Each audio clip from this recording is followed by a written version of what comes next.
botikanga na loba pona mboka nanga na chemudu bokata kiadi babombela biso ebele moto moyindo tilelo aza aveugle kiadi oya yeya boya bengango bondoki. On avait voulu parler dans le cadre de notre émission sur 3 points. Les 3 points, c'est-à-dire de parler d'abord de votre voyage en 2011 à Kinshasa où vous avez été candidat aux élections présidentielles, même si cela n'a pas été médiatisé, beaucoup ne le savent pas, mais vous avez été là-bas et vous avez vécu des choses que vous allez nous expliquer, mais aussi le week-end dernier. Il s'est passé quelque chose par rapport au sommet France-Afrique qu'il y a eu, ici organisé en France. Vous avez été kidnappé, vous avez été violenté par les services secrets, semble-t-il, français et congolais. Et aussi, dans un troisième point, on va parler de l'actualité, c'est-à-dire la mort de Mandela. Aujourd'hui, il y a eu une grande manifestation en Afrique du Sud. Vous, en tant qu'activiste congolais, africain, ici en France, qu'est-ce que cela vous inspire? Mais dans un premier temps, si vous pouvez rapidement vous présenter et puis entamer notre premier point, que vous nous expliquez un peu en 2011, qu'est-ce que vous avez été faire à Kinshasa? Je me suis rendu à Kinshasa, comme vous le saviez, qu'en 2011, en novembre, devaient se tenir les élections présidentielles. En étant à Kinshasa, j'étais un candidat présenté sur 3 points. C'est-à-dire que je me présentais comme le candidat de la création, sous le signe, j'ai dit bien, du tout-puissant créateur, Dieu lui-même. Je me présentais comme étant le représentant du patrimoine de nos ancêtres, parce que ces pays, le Congo, nous l'avions hérité de nos ancêtres, présenté à la CENI. Je suis rentré. C'était d'abord surprenant, parce qu'ils n'attendaient pas un candidat qui devait venir présenter ce qui était demandé. Je cite qu'il y avait 4 documents essentiels pour être candidat à la magistrature. Ces documents. À ma grande surprise, M. Banza a sursauté en criant, en me disant que c'est moi-même qui ai ausculté et regardé des fautes en comble le dossier de M. Kabila Kabanji. Que le dossier retenu de tous les candidats soit publié pour la conformité des candidatures. Et cela aurait permis au peuple congolais de savoir qui a fait quoi, qui n'a pas fait quoi, et qui est soutenu par qui. Deuxièmement, j'ai dit au premier président de la Cour suprême de justice, selon les informations en notre possession, qu'il y avait 4 candidats qui avaient des problèmes avec leur candidature. Le premier candidat n'avait pas les certificats de nationalité. S'agissant de qui là? Il s'agit de Vital Kamerhe qui n'avait pas les certificats de nationalité. Le deuxième candidat, c'était M. Léon Lobich Kengo Adondo, qui n'avait pas son casier judiciaire. Troisièmement, c'était le candidat Etienne Tshisekedi, qui n'avait pas payé sa caution. Et quatrièmement, c'est le candidat Kabila qui n'avait pas son certificat de naissance, c'est-à-dire que son acte de naissance. Pour avoir le certificat de nationalité, il faut avoir l'acte de naissance. Il n'a pas produit son acte de naissance. Donc c'est là, à l'intérieur du palais de la nation, que j'ai été kidnappé, où j'ai été placé sous la terre dans un cachot souterrain au 3e sous-sol. Et je précise, en passant, dans la dernière cellule où on m'a placé, ils m'ont signifié eux-mêmes. C'est dans cette cellule que Armand Tungoulou a passé ses derniers jours. Vous finirez comme Armand Tungoulou. Ils ont dit que M. Kabila et le général Banza ont décidé que vous allez mourir. Donc pour moi, cette action, c'était une victoire officielle qu'on venait de remporter face au régime de Kabila. Parce qu'il m'a arrêté d'une manière officieuse. Un président qui est officiel fait des choses de manière officielle. Dans leur mouvement, sont allés voir le service secret français en leur disant que ces messieurs-là que vous voyez, parce que je prêtais l'oreille de loin, et dangereux pour la sécurité du président congolais. Tiens bon, les officiels français sont venus me voir. Je pense que le service secret congolais, par leur incompétence, ils sont frappés d'une forme de psychodrame qui fait qu'à chaque fois qu'il y a un Congolais quelque part, ils pensent que je suis là pour X ou Y raison. Que le service secret français congolais sont revenus à un moment donné, et j'ai dit, et je précise qu'ils m'ont kidnappé. Ils m'ont pris des forces mano-militaires, ils m'ont violenté. C'est une violation d'abord de la Charte européenne des droits de l'homme en son article 9. Apparemment, le service secret français aussi. Je ne sais pas qu'est-ce qu'ils me reprochent, parce qu'ils m'ont déjà dit ça à plus d'une fois. Ça dépend de ce que vous avez fait ici depuis que vous êtes dans ces pays en France. Qu'est-ce que j'ai fait dans ces pays? Dans ces pays, moi, j'ai milité. J'ai milité pour la dignité du peuple africain. J'ai milité au sein de la Tribouka. Parce qu'il était question pour nous de défendre la dignité de la personne humaine sortie d'Afrique. Les kidnappings du vendredi 6 décembre au Grand Hôtel ici à Paris était pour nous aussi une victoire de la légalité. Les Congolais doivent arrêter de rêver parce que tout le monde le sait que le Congo appartient à des réseaux mafieux. Que le Congo ne vous appartient pas. que tout le Congo, le Congolais doivent arrêter de rêver et laisser les choses telles qu'elles sont. Vous nous expliquez un peu, en 2011, qu'est-ce que vous avez été faire à Kinshasa? Merci. C'est Diabanza Kiabanzao Komwa Zulu, Emery. Aujourd'hui, l'un des responsables du mouvement Kamachaka. Kamachaka qui est notre mouvement pour l'Outaratibu. L'Outaratibu, c'est à peu près, nous pourrons l'approcher à peu près au socialisme africain. Ce n'est pas vraiment ça, vous savez que le paradigme occidental a des difficultés pour recevoir ou expliquer réellement tout le mot qui dérive de paradigme africain ou de nos langues véritables. Donc Kamachaka qui est né suite à la fusion de l'institution Vyombo dont j'ai présidé et l'organisation Zemazinga, organisation culturelle et humanitaire dont je suis le secrétaire général. Je voudrais d'abord vous remercier pour l'intérêt que vous portez à cette histoire, bien que la plupart des médias ont été, je ne sais pas, se sont retirés sur cet acte et ces drames, je dirais même, qui s'est passé en République démocratique du Congo lors de ma présence en 2011. Donc je tiens vivement à remercier toute votre équipe et tous ceux qui parmi vous ont pensé à l'idée de ramener encore sur la table cette histoire. Je me suis rendu à Kinshasa, comme vous le saviez, qu'en 2011, en novembre, devaient se tenir les élections présidentielles. Donc les élections générales, notamment l'élection présidentielle, couplée avec les législatives. Et sur ce, après une forte discussion avec certains camarades et certains membres qui, à l'époque, avant la fusion de l'organisation Zemazinga et de l'institution Vyombo, c'était en fait au sein de l'institution Vyombo, il a été décidé que je me présente à l'élection présidentielle en République démocratique du Congo. Mais ça n'a pas été connu du grand public, ça? Tout à fait, parce que je n'ai pas fait de déclarations dans des grands médias, sachant réellement les circuits habituels, comment ça se passe. Qui sont les gens qui sont reçus dans certains médias, qui sont les gens qui sont autorisés de parler ou les gens qu'on va essayer de couvrir tout au long des événements. Donc vous aurez à comprendre quand je vais expliquer un peu plus loin pourquoi est-ce que cette action et cette histoire a été étouffée. Avant de rentrer plus en profondeur, vous voulez être président de la République du Congo? Tout à fait. D'où vous vient cette inspiration? En fait, c'est par hasard ou c'est quoi en fait? Je dirais d'abord c'est une ambition tout à fait légitime de tout citoyen congolais et de toute citoyenne congolaise, même de tout citoyen africain qui se sent capable, mûri et qui a une vision ou un projet conséquent à proposer pour son pays, de pouvoir aspirer un jour à accéder à la magistrature suprême de son pays. Donc c'est tout à fait légitime. Et étant donné que notre institution Vyombo était une institution politique, économique, sécuritaire et éducative, vous voyez bien que ça passe aussi par là. Donc ce qui veut dire que dans votre institution, vous avez des choses concrètes à proposer pour un Congo, un Afrique émergent. Peut-être ça fera l'objet d'un autre je serai très dispo à vous faire valoir notre projet ou notre vision que nous avions de l'Afrique et du monde même, je dirais. Alors parlez-nous un peu de votre péripétie en 2011 à Kinshasa. Je suis arrivé un peu plus tard que tous les candidats habituels et vous savez que tout au long de cette élection, il y avait de gros calibres, c'est-à-dire des poids lourds de la politique congolaise qui étaient aussi candidats. Et moi, arrivé à 2 mois des échéances, je devais activer, mobiliser toute mon énergie et toutes mes forces pour essayer de rattraper, si j'ose dire, peut-être le retard sur le plan de la communication et sur le plan de l'assise véritable de ma personne, parce que je n'étais pas candidat au nom d'un parti politique ou d'un mouvement. L'institution Vyombo était un mouvement encore de réflexion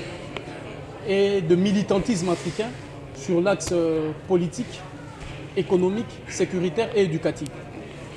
Donc, quand je suis arrivé à Kinshasa, dès le premier jour, c'était le 28 août, je me suis attelé à mobiliser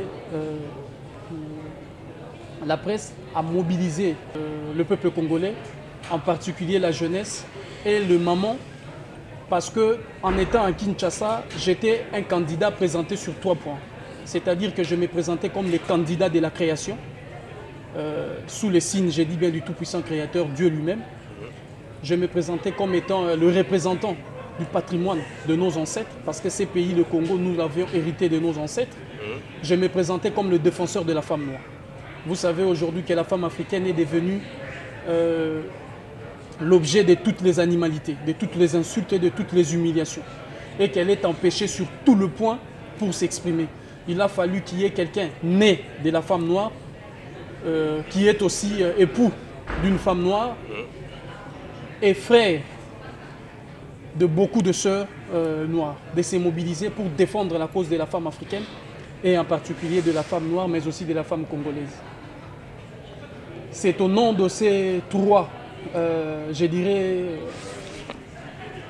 qualités que je me suis présenté à l'élection présidentielle de la République démocratique du Congo. Donc j'arrive, comme je le disais, au mois d'août et je me suis attelé à la tâche. Lorsque j'ai commencé les mobilisations, nous sommes rentrés au mois de septembre. Et les temps pressés parce que la CENI allait clôturer la procédure de dépôt des candidatures. Le 9 septembre, je me suis présenté en premier lieu à la CENI. Et il s'est passé quelque chose à ce jour-là? Tout à fait. Et lorsque je me suis présenté à la CENI, je suis rentré. C'était d'abord surprenant parce qu'ils n'attendaient pas un candidat qui devait venir présenter sa candidature. Et il a fallu prendre tout le monde au pied levé parce que vous savez qu'il y a tellement de manigances et tellement de magouilles qui se jouent sur cette affaire qu'il fallait être prudent surtout. Donc j'ai voulu d'abord marquer l'événement en venant sans pour autant mobiliser le média. Et je suis venu le 9 septembre. Lorsque j'arrive le 9 septembre, à l'intérieur même de la CENI, je suis reçu par M. Banza, qui était le directeur de la CENI, qui a reçu quasiment tous les candidats magistrats en RDC. Il s'est fait que, lors de la discussion, il y a certains documents qui m'ont été demandés. Je cite qu'il y avait 4 documents essentiels pour être candidat à la magistrature suprême. Il y avait la preuve, comme quoi vous avez payé les 50 000 $ de caution pour être candidat. Il y avait le document, le casier judiciaire. Il y avait le certificat de nationalité. Et il y avait un document prouvant l'activité que vous avez exercée durant les 5 années précédentes, la date de l'échéance présidentielle. Sur ce, j'ai posé la question à M. Banza si les documents qui m'étaient demandés étaient le même document qui était demandé à tous les candidats. Je cite notamment le président sortant, Joseph Kabila Kabange Mugalo. J'ai dit si il était aussi, lui, soumis aux mêmes critères et s'il avait remis tous ces documents. À ma grande surprise, M. Banza a sursauté en criant, en me disant que c'est moi-même qui ai ausculté et regardé des fautes en comble le dossier de M. Kabila Kabange. C'est qu'il y a un problème parce que M. Banza est le directeur de la CENI. Il est là pour réceptionner et recevoir les candidatures.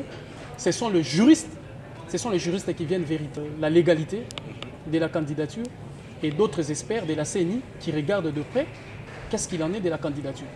Donc ce qui est déjà surprenant, c'est qu'il accusait quelque chose que M. Banza nous dise, que c'est lui, en fait, lui-même, qui a essayé de regarder de faute en comble ou de sculpter ou de vérifier le dossier de M. Joseph Kabila. Ça posait déjà un petit problème. Je l'ai dit, bon, il n'y a pas de souci. J'ai produit les 3 documents qui m'étaient demandés. Le problème se pose sur le 4e document. Le 4e document, c'était l'exercice de mes activités pendant les 5 années précédentes. Qu'est-ce que j'ai fait pendant les 5 années précédentes? Il s'est fait que j'étais militant. J'ai milité au sein de mouvements, notamment l'institution Vyombo et le mouvement Bumuntu, qui était un mouvement organisé sur des valeurs africaines. Ils n'ont pas voulu le prendre en considération. Mais vous avez aussi été activiste dans l'IDPS de Tshisekedi, de votre jeunesse. Tout à fait. Et puis, tout au long de mon parcours, parmi tous mes documents, je produis même certains documents de mes responsabilités assumées au sein de l'Union pour la démocratie et le progrès social, l'UDPS en sigle, comme vous l'aviez énuméré. Lorsque j'étais conseiller chargé de la communication et relations publiques au sein de la représentation de l'UDPS au Congo-Brazzaville. Dans ces bureaux, il y avait Didier Kiboko, chef du bureau politique, et Jean-François Manga, qui était le représentant de l'UDPS au Congo-Brazzaville. Donc j'étais le conseiller chargé de la communication et relations publiques ensemble avec Jean-François Kabanda.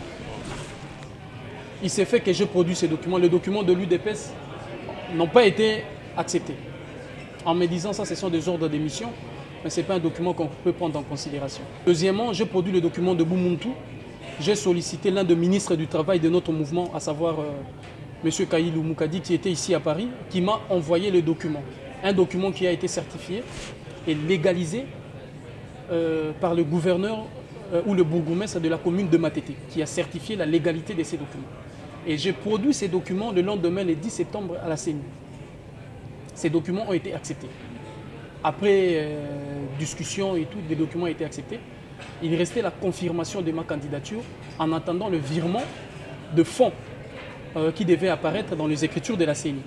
Mais vous saviez que notre pays, au lendemain de la mort de Mouzé Laurent Désiré Kabila, la République démocratique du Congo a hérité d'un arsenal juridique et émanation de la politique monétaire et financière du gouvernement et du régime Kabila. Donc parmi les dispositions qui ont été prises dans cette loi, il y avait la possibilité, l'interdiction de faire toute transaction monétaire et financière qui dépassait 15 000 $ américains. Donc cela a été interdit. C'était la première difficulté que j'ai rencontrée par rapport à ma candidature. Donc l'argent ne pouvait pas être viré parce que le montant dépassait les 15 000 $ américains. Le montant atteignait 50 000 $. Donc vu le cursus qui devait être suivi, donc cette loi héritée par le régime de Mouzé Laurent Désiré Kabila et qui était pérennisée par le régime en place, nous a posé une difficulté. Donc en attendant cela, nous nous sommes arrangés pour trouver des moyens qui pouvaient compenser cette difficulté. Et qu'est-ce qui s'est passé? La CENI devait clôturer les dépôts de candidatures le mardi 13 septembre. Le dimanche 11, j'ai compris qu'il y avait une main invisible qui empêchait le dépôt de ma candidature. Le dimanche 11, M. Kabila Kabange Mugalo Joseph vient déposer sa candidature comme candidat à l'élection présidentielle. Vous savez qu'on ne peut pas porter la double casquette, qu'on est président et qu'on est à la fois candidat. Donc en ce moment où il a signé qu'il devenait candidat, il devenait comme tout autre citoyen. Donc il a fallu en ce moment-là que tous les candidats à la magistrature suprême se mettent d'accord sur le préalable qui allait se passer par rapport à l'organisation des élections. Et lui, je ne gérait que les affaires courantes, conformément à la constitution en vigueur en place. Donc, dans mon chef, j'ai voulu rendre une visite de courtoisie à M. Kabila, d'autant plus qu'on était tous les deux les candidats à la magistrature suprême, parce que le 11 septembre, il était candidat. Et vous le savez, je ne suis pas allé chez lui à la résidence officielle du président de la République démocratique du Congo, à savoir au Palais de la Nation.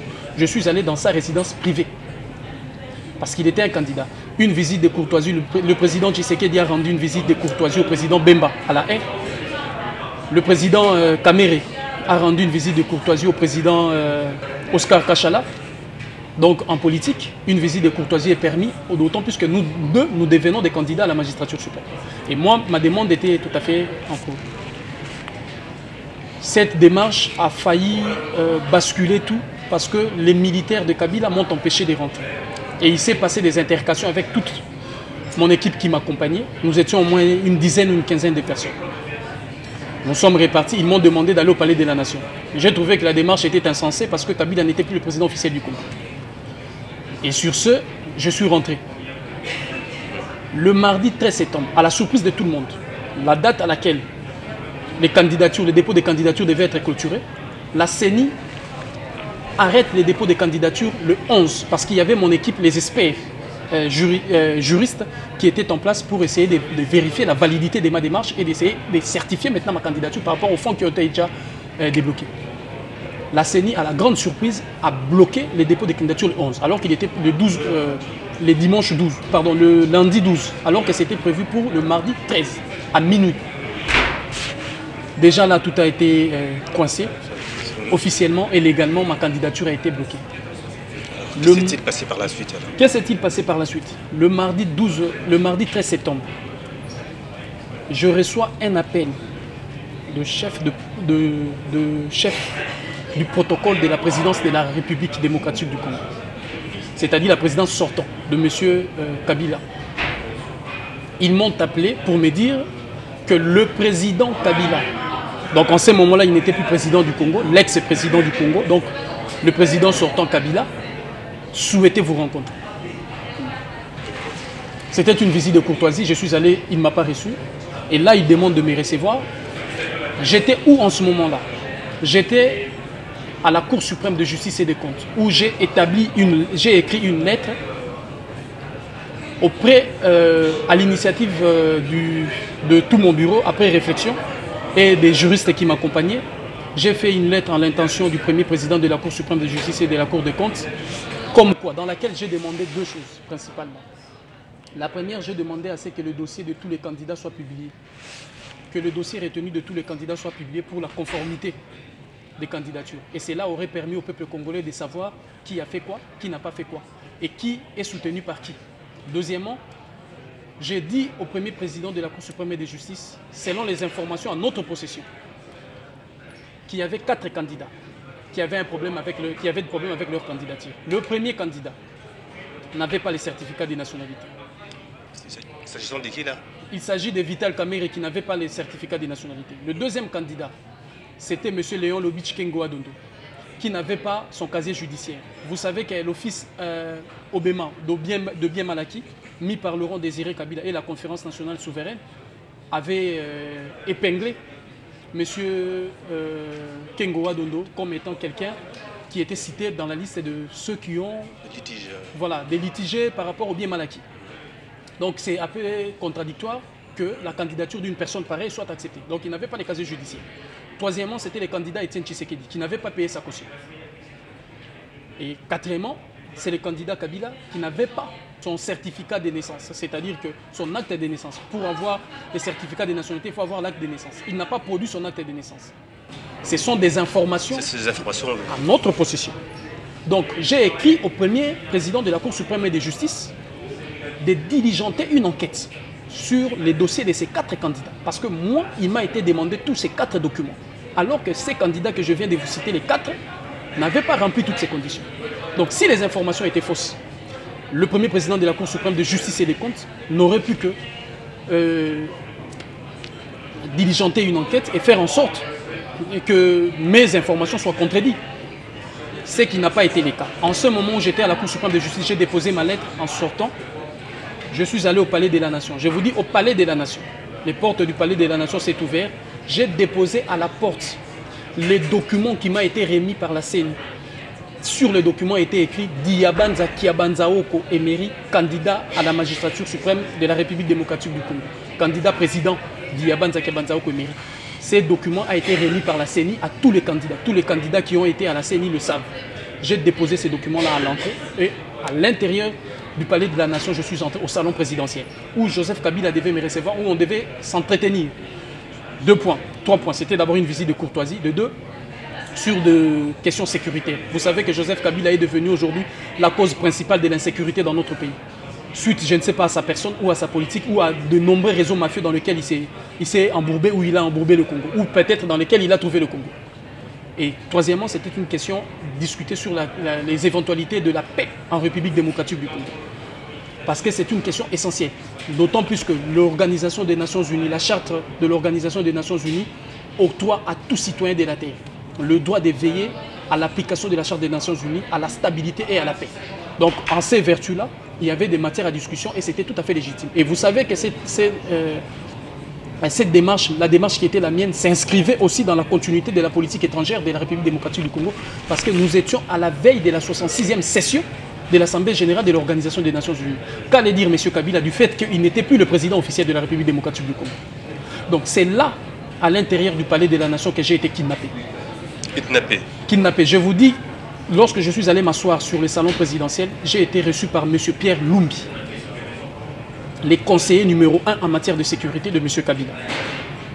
J'étais là pendant 20 minutes, jusqu'à ce que le service secret sont rentrés. Ils m'ont dit que M. Kabila a dit, le président du PPRD, que vous devez vous rencontrer autre part, pour des raisons de sécurité, alors que j'étais au Palais de la Nation, dans le salon présidentiel. Et c'est là qu'en sortant, il y a eu, je vous dis, un escorte incroyable, des véhicules blindés et des véhicules de fonction présidentielle qui m'ont embarqué avec un monsieur, Thierry Umbadivola, qui m'accompagnait. Et nous avions été embarqués. Et c'est en partant de là que nous avions quitté le Palais de la Nation, que je serai transféré au Kanchachi, où je serai reçu par un des capitaines qui s'est surnommé, c'est le nom, Nzete Ambila. Et c'est lui qui m'a signifié que vous étiez en état d'arrestation. J'ai contesté l'état d'arrestation parce que j'ai dit au nom de quoi vous allez m'arrêter. Il dit non, on ne vous a pas arrêté alors. C'est pour des questions de vérification simplement. Questions de sécurité, de routine, de vérification. J'ai dit il n'y a pas de souci, je n'avais rien à craindre parce que j'ai été appelé par vous pour être reçu par M. Kabila qui m'a appelé et téléphoné. Parce que ils avaient tous mes coordonnées. Et c'est là que le monsieur va me signifier beaucoup de choses. Il y aura une discussion, une longue discussion avec le monsieur, jusqu'à minuit. À minuit vient M. Banza, je cite le général Banza, le chef de la garde présidentielle, la garde républicaine congolaise, le général Banza. C'est lui avec qui nous aurons un entretien dans son bureau au Kanchachi, au rez-de-chaussée, pendant 4 heures de discussion. Il me dit, bon, vous serez maintenant reçu parce que M. Kabila va venir. C'est en ce moment-là que je vois à l'extérieur 4 voitures Prada ou Prado, je ne sais pas comment vous l'appelez, Prada ou Prado, de vitres teintées, qui sont venus nous chercher avec le monsieur Thierry qui m'accompagnait et on nous a amenés au T2. Au T2, c'est au service 2e cité à l'époque de Mobutu, où j'ai été placé sous la terre dans un cachot souterrain au 3e sous-sol. Et je précise, en passant, dans la dernière cellule où on m'a placé, ils m'ont signifié eux-mêmes. C'est dans cette cellule que Armand Tungoulou a passé ses derniers jours. Vous finirez comme Armand Tungoulou. Que son âme repose en paix. C'est dans cette cellule-là que j'ai été placé. J'étais dans cette cellule avec des officiels, notamment un de Major Zico, qui était le major du MLC, le lieutenant Firmin du MLC. Il y avait beaucoup des officiels du MLC qui étaient accusés de formater un coup d'État. Donc ils sont morts, je précise qu'ils sont morts. Et moi je leur ai dit que je ne mourrais pas, parce qu'il y avait d'autres raisons pour que je ne puisse pas mourir. Je serai maintenu là pendant 4 jours. Après 4 jours, ils sont venus me chercher, ils m'ont amené au CNS, au Conseil national de sécurité, où je serai reçu par un expert, Maître Yemba. Maître Yemba qui est l'un des conseillers juridiques, l'un des premiers éminents conseillers juridiques de M. Kabila. Et c'est Maître Yemba qui m'a reçu. J'ai dit bien au CNS, au Conseil national de sécurité. Et c'est là que je vais passer 4 jours et 4 nuits, où je serai auditionné. Je serai auditionné pendant longtemps sur toutes les questions. Ils ont passé en revue notre site internet, c'est www.bumuntukinyona.org. À l'époque, ils ont passé en revue toutes mes publications et tout, me posant des questions, pensant que moi j'étais à la tête d'une rébellion. C'était d'abord la violation de la présomption d'innocence, en m'accusant de formater une rébellion pour venir tenter à la personne de M. Kabila. Et ils sont allés même plus loin, en disant que j'étais un féticheur, ou que je suis venu avec la magie occidentale pour voir Kabila et qu'il puisse décéder. Vous savez, des accusations pareilles sur un père des familles responsable politique que je suis, ce sont des accusations inacceptables et intolérables. Et ça, je vous dis de la bouche de Maître Yemba. Je passerai 4 jours et 4 nuits. C'est là notamment qu'on devait décider de mon sort et de ma vie. Ils n'ont trouvé rien, ils ont lavé les mains. Vous vous rappelez comme l'histoire de Ponce Pilate qui a lavé. Ils ont dit que nous n'avons rien vu en M. Diabanza. D'ailleurs, ils ont dit que c'était un savant. Ils m'ont qualifié de savant suite aux propositions que j'avais de proposer un nouveau calendrier pour le Congo et qui était en fait la source de beaucoup de choses. Et c'est là qu'ils vont appeler la garde présidentielle restée au Kanchachi, donc au T2. Venez prendre votre colis, c'est le terme qu'ils ont utilisé. Et la garde présidentielle est revenue me chercher. Ils m'ont encore ramené au T2.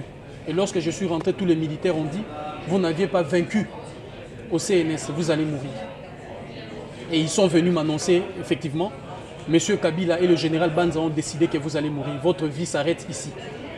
Donc vous allez mourir. C'était le dernier mot du lieutenant qui est venu m'annoncer ça. Et tout le monde, tous les prisonniers qui étaient là, ils m'ont accusé d'atteinte à la sûreté de l'État alors que j'ai été téléphoné par eux. Et il n'y avait pas, quand j'ai contesté ça, il n'y avait pas des accusations. Ils ont dit, bon, on te garde pour raison d'enquête. J'ai dit bien, officiellement, c'était pour raison d'enquête. Donc, après, ils m'ont gardé là, je devais mourir. Ils ont dit que M. Kabila et le général Banza ont décidé que vous allez mourir. Donc, pour moi, cette action, c'était une victoire officielle qu'on venait de remporter face au régime de Kabila. Parce qu'il m'a arrêté d'une manière officieuse. Un président qui est officiel fait des choses de manière officielle. Il aurait dû m'arrêter, me transférer aux mains de la justice congolaise qui allait en juger de l'affaire.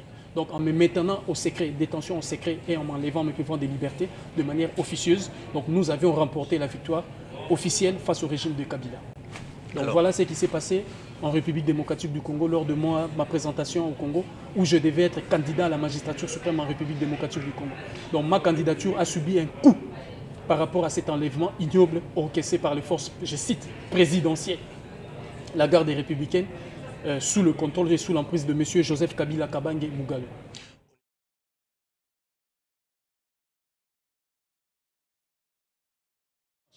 La politique coloniale de la France a toujours été la politique, l'arme suivie des conséquences économiques qui définissent sa politique étrangère.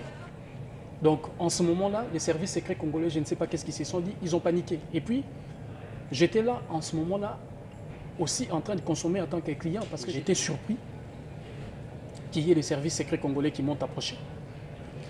Les services secrets congolais m'ont approché, ils m'ont salué en mon nom en disant Diabanza Emery. Vous vous souvenez de nous? Vous vous rappelez de nous? J'ai dit non, non, délégation congolaise. Et c'est en ce moment-là, mais ils ont commencé à me rappeler beaucoup de choses en me posant beaucoup de questions. Comment avez-vous réussi à rentrer jusqu'ici? J'ai dit, mais vous devez être sérieux avec votre question. Les mouvements sont allés voir le service secret français en leur disant que ces messieurs-là que vous voyez, parce que je prêtais l'oreille de loin, et dangereux pour la sécurité du président congolais. Tiens bon, les officiels français sont venus me voir. D'abord, ils sont venus 4. Je leur ai montré l'illégalité de leur démarche. Je pense que le service secret congolais, par leur incompétence, ils sont frappés d'une forme de psychodrame qui fait qu'à chaque fois qu'il y a un Congolais quelque part, ils pensent que je suis là pour X ou Y raison. Vous savez que moi j'ai été enlevé, comme je vous disais à Kinshasa, j'étais entre leurs mains, ils ont décidé de ma mort et ils pensaient que j'étais mort. Que le service secret français congolais sont revenus à un moment donné et j'ai dit et je précise qu'ils m'ont kidnappé. Ils m'ont pris des forces manu-militaires, ils m'ont violenté. C'est une violation d'abord de la Charte européenne des droits de l'homme en son article 9.